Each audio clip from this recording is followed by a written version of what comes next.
Hi everybody, I'm Bill Brennan, welcoming you to another edition of Honolulu on the Move, the show that brings you the latest news and information about the Honolulu Rail Transit Project. You know, we get a lot of calls at our HART offices from people who wonder about jobs and careers with the rail project and with the rail system into the future.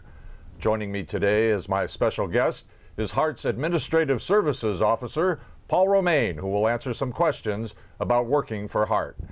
Paul, welcome to the show. Thank you, Bill. Glad to be here. You know, tell us a little bit about yourself. Give us a little background about how you ended up in the position where you are and your experience. So basically, I've been on the project since the very beginning. Yes. I was in the Department of Transportation Services when the idea first surfaced about building the rail under the Mufi-Hannemann administration.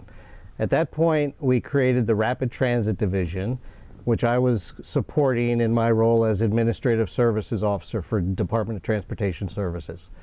So I actually moved over to Rapid Transit Division in 2009, and then at that point we became HART in about 2011. Correct. And I've been with the project ever since, staffing all the various needs through the different phases of the project. Every time you enter into a different phase, you require different kind of skills and abilities and backgrounds for people to work there and fulfill all the roles that we have and been creating as we go along. And because we've had no transit project here in Honolulu ever, and are building something that's never been here before, is it a challenge to find the kind of expertise and workers that we need to make this happen? Yes, definitely. And that was one of the biggest concerns for the Federal Transit Administration, was that we would actually be able to staff HART with people that we were able to build this rail project, since obviously there's not a lot of rail experience here in Honolulu. So I would say, though, overall we've been pretty successful attracting super qualified candidates. We basically, we meet their requirements, which are called technical capacity and capability. We meet and exceed the requirements in that area. So we've been pretty lucky. We've been attracting really quality people, I think, to work on this project, probably because it's such a historic project, I would say. And it's something that you could really, you know, it's your claim to fame. Years to come in the future, you could say, I was part of that project. Right. I helped build this thing. And you'll be riding on it, your children will be riding on it, your grandkids will be riding on it. So I think that's the main attraction. And how have we been able to do that? How have you been able to go out and bring to Honolulu that expertise, that technical capability that we need to build something of this magnitude? It's a lot of networking, and basically I was shocked at the actual local talent pool is incredibly it's so deep that we were able to find people that could do all kinds of things, not necessarily with rail experience, but like the senior engineering positions, the financial positions. We pretty much get 99.9% of the HART staff are all from Hawaii. They're all basically from Oahu. And 100% of our staff are residents. So we get a large percentage, and we've tapped into some great talent pools here in Hawaii. A lot of it initially was outreach, because, you know, we weren't known that well, the press wasn't that good, and we didn't have that many jobs in the beginning. But as we grew over the years, more and more jobs became available, the word got out, and now we get quite a few applicants for every position we have. Right. So we're really, really happy with the talent pool that we have here in Oahu. Now, in the beginning, did we have to bring in people from the outside who had expertise in building? And I would think you would want that. You don't want, as a community looking to build something for the first time, you'd want to tap those folks who've done it successfully elsewhere. Yeah. So basically, the way the project was set up, because the planners in the beginning, the architects of this project, realized that we wouldn't have the specific rail experience. So we have a project management support consultant on board. Now that consultant supplies people that are experienced building rail specifically. They've built rail all over the country, all over the world in some cases. From start to finish, they've done these projects and they've been in operations. So that's actually a very small part of our staff at this point. We're down to about 17 project management support consultants that actually supplement our management staff for the project. And that's 17 out of about 140 positions that we have. So it's relatively small, and we've been decreasing that number ever since we started. Originally, it was probably in the 30s, but we've been slowly bringing it down and substituting our local folks for, they get trained and mentored from the consultants and move up into the other positions. Right. So, yeah. And that must be gratifying for you and someone like you to see somebody locally went to high school here, or maybe went to UH, or went to high school here, went away to school on the mainland, but came back to work on this project. Are there stories like that out there? Yes, we actually got several, especially in the engineering world. So in Hawaii, in Oahu, there's probably not a lot of really good opportunities for mechanical engineers.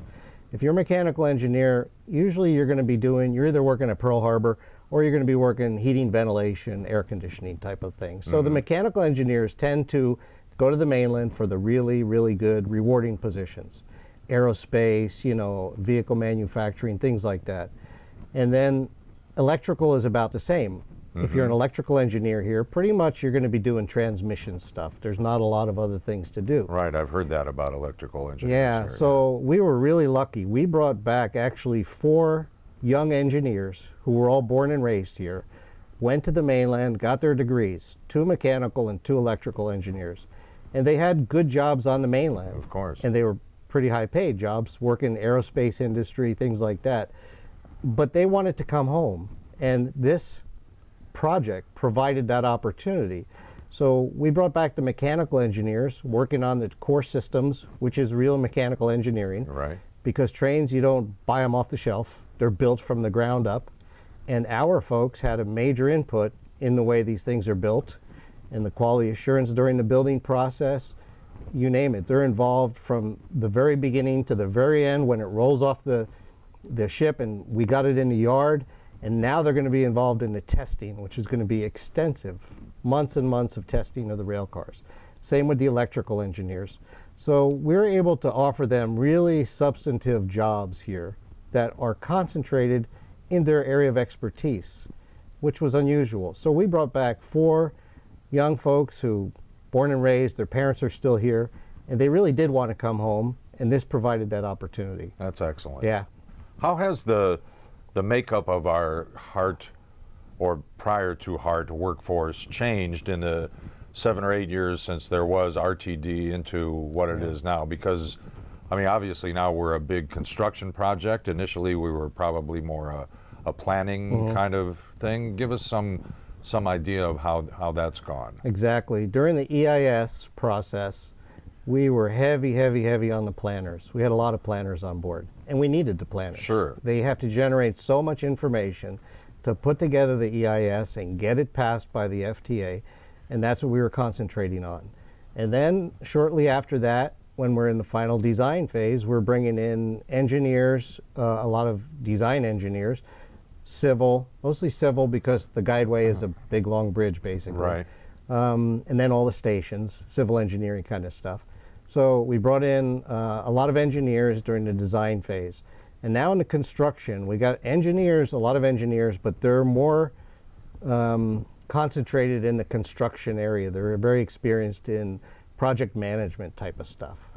So now we have less planners and we have more construction engineers overseeing the projects. Project managers, we call them, the guys that are in charge or the gals in charge of major parts of the project, either the guideway or station group or our maintenance and storage facility. And over the next 5 or 6 years, will that makeup change again? It probably will. It all depends on the project, how we go from here.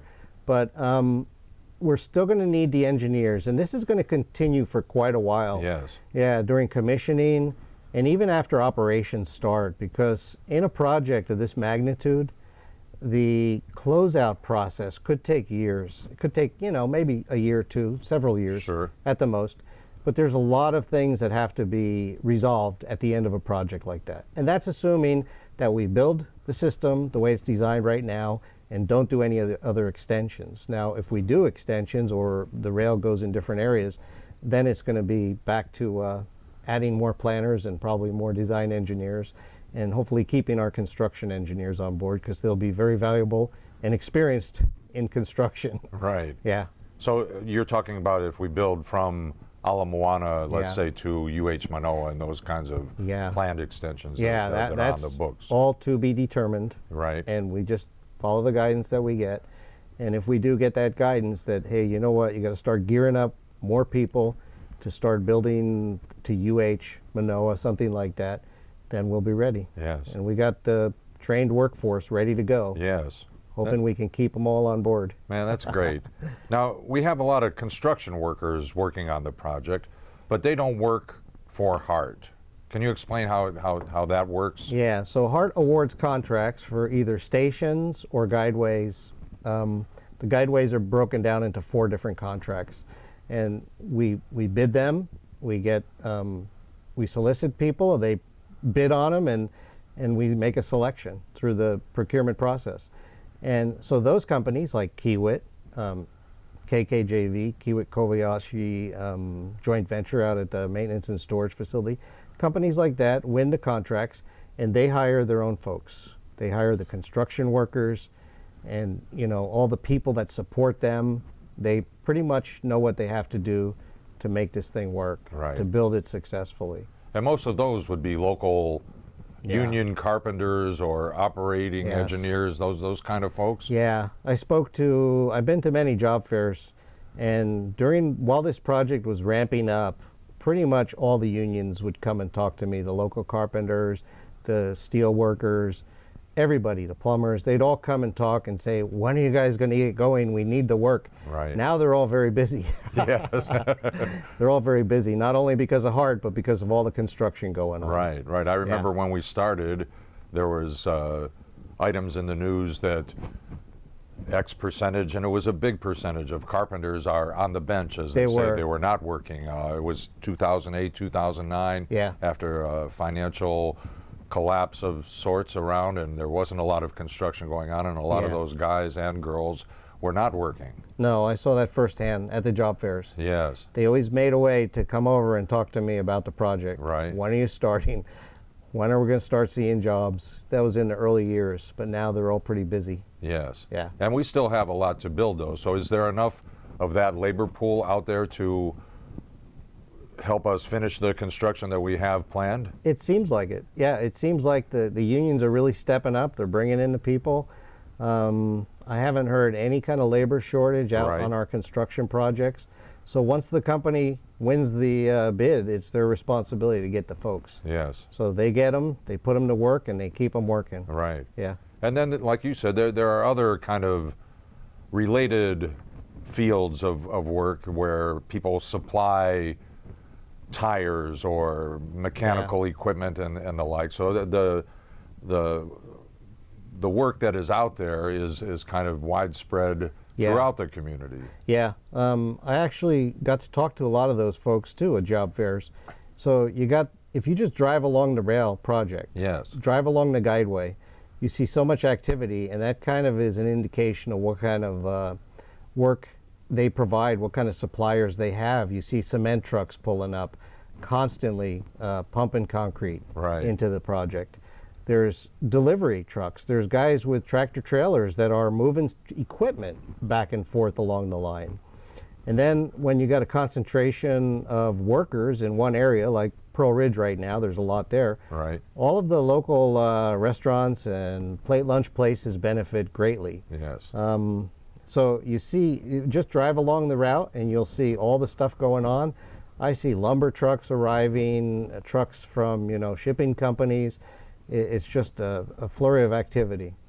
Now, how about for us, the transit authority itself? It's separate from the construction, but it's the entity that is planning and building this project. And tell us about why it might be a good thing to work for HART if you were trying to recruit some folks to think about coming to work for us. What are the kinds of things that they should know? HART is an incredibly rewarding place to work, in my own estimation, and from all the people we hire. First of all, you're working on the biggest project in the history of the state. Like I said, there's going to be something to show when we're done. Right. You'll be able to say, look at that, I worked on that project. And it's going to be around for 100 years probably. So that's one thing. It's an intense job, so all of our jobs are rather intense. We have a deadline and a budget. Unlike a lot of organizations that don't, we have a very set deadline and budget. And that makes the job intense, no matter what the job. You could be a clerk, or you could be a senior engineer or financial analyst, whatever the position. We're all under constant pressure, which kind of is something that a lot of us like. Yes, there's We a certain prefer energy that. to that. Yeah, we prefer yes, that. yes. It's definitely more We're not interesting selling to come to work. Maytag appliances, right? Or repairing them. Right. Yeah. So there's an energy that comes with it, and then on top of that, you have the benefits. The city has great benefits. Yes. So we're basically city employees. Yes. Even though HARD is considered semi-autonomous, we follow the city rules and benefits. So you got the health benefits, the vacation benefits. Every employee earns 21 days of vacation per year. On top of that, you get 21 days of sick leave per year.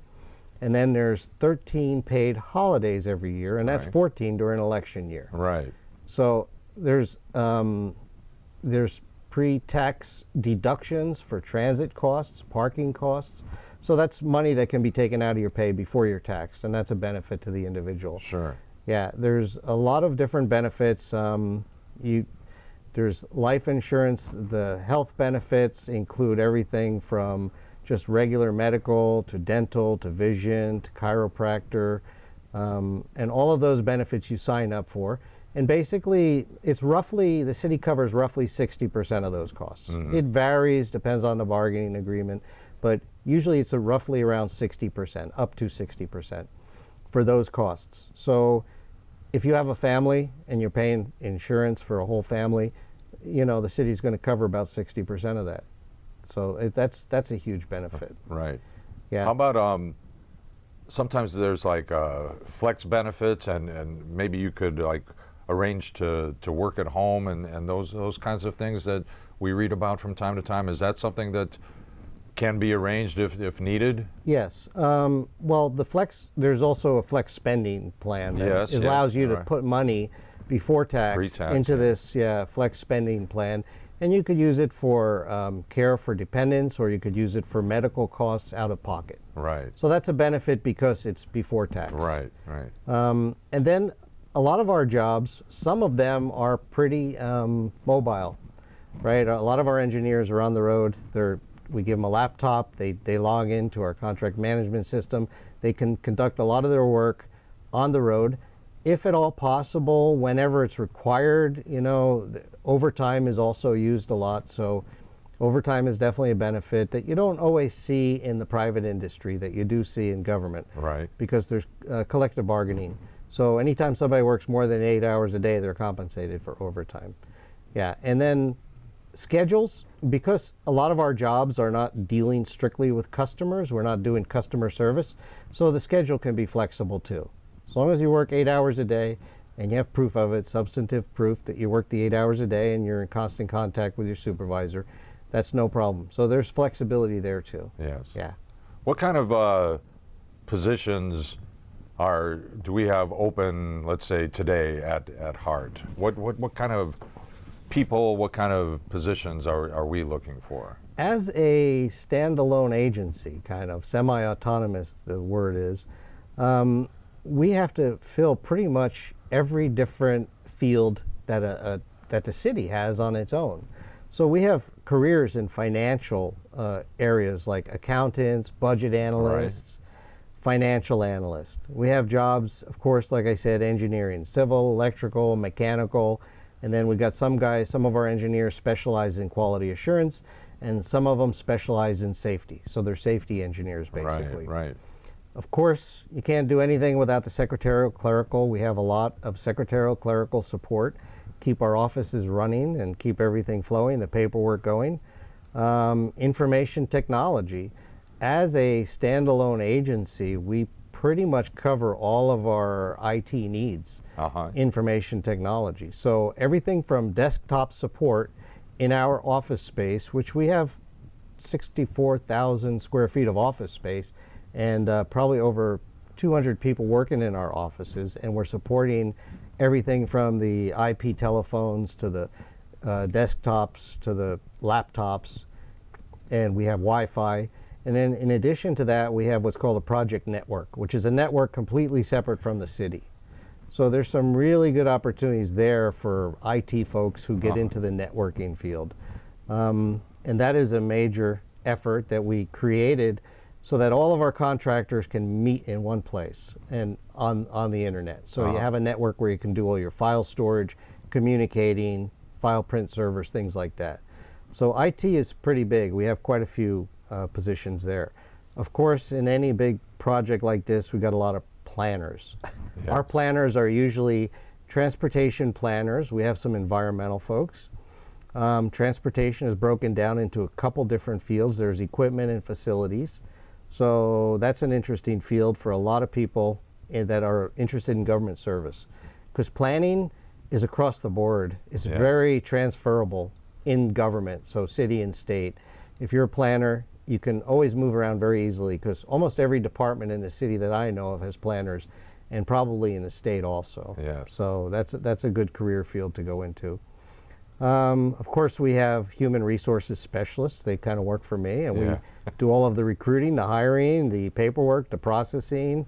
There's also, we deal with a system called the contract management system. That involves, it's a web-based application where we track the entire project is documented, memorialized in writing, online, everything is there. So that's a gigantic system. And we have some specialists that work just in that area.